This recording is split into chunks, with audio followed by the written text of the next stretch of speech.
सुप्रभात विद्यार्थियों।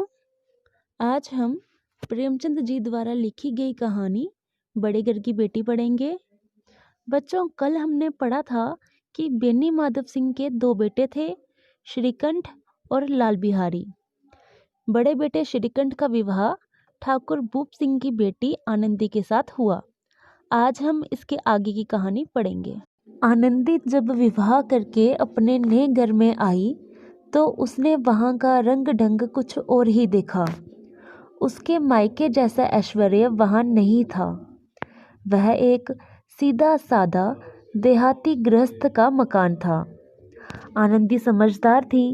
वो सबके साथ वहाँ मिलजुल कर प्यार से रहती थी। ऐसा लगता था मानो उसने कभी विलास का सामान देखा ही न हो।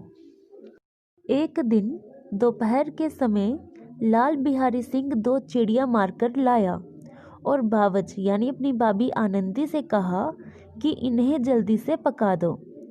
आनंदी जब खाना पकाने बैठी तो उसके पास घी ज़्यादा नहीं था। उसने सारा घी मांस में डाल दिया था। लाल बिहारी जब खाना खाने बैठे तो दाल में घी नहीं था।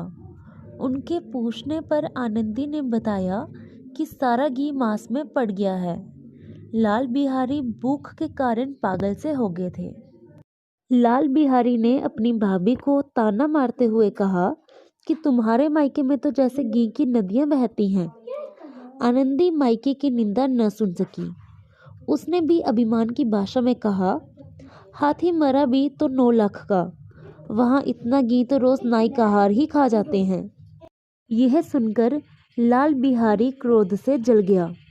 देवर भाभी में खूब झगड़ा हुआ। आनंदी को बहुत गुस्सा आया और उसने कहा, वह होते तो आज इसका मज़ा चखाते। फिर लाल बिहारी ने खड़ाऊ उठाकर आनंदी की ओर जोर से फेंकी।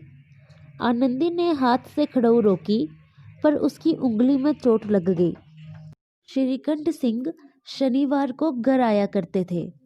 यह घटना वीरवार को घटी थी। श्रीकंठ जी जब घर आए तो आनंदी ने यह सारा वृतांत उन्हें सुनाया। आनंदी की आंखों में आंसू थे। यह सब सुनकर श्रीकंठ जी को बहुत गुस्सा आया। सुबह होते ही वे अपने पिताजी के पास गए और कहा कि वे अब इस घर में नहीं रह सकते। उनके पिता ने उन्हें बहुत समझाया, परंतु श्रीकंठ पर कुछ भी असर न हुआ। उन्होंने यहाँ तक कह दिया कि लाल बिहारी को अब वे अपने भाई नहीं समझते। लाल बिहारी को अब अपने किए पर पश्चाताप हो रहा था। उसने कभी यह सोचा भी नहीं था कि श्रीकंठ उसके प्रति इतने कठोर हो सकते हैं।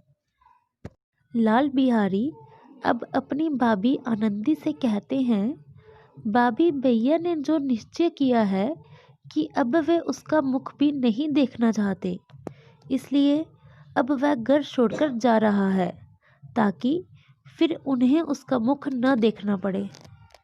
लाल बिहारी फिर अपनी भाभी आनंदी से कहते हैं कि उससे जो अपराध हुआ है वह उसके लिए उसे क्षमा कर दें। लाल बिहारी की बातें सुनकर आनंदी का हृदय पिघल गया। वो रोने लगी और उसने अपने देवर लाल बिहारी को माफ कर दिया।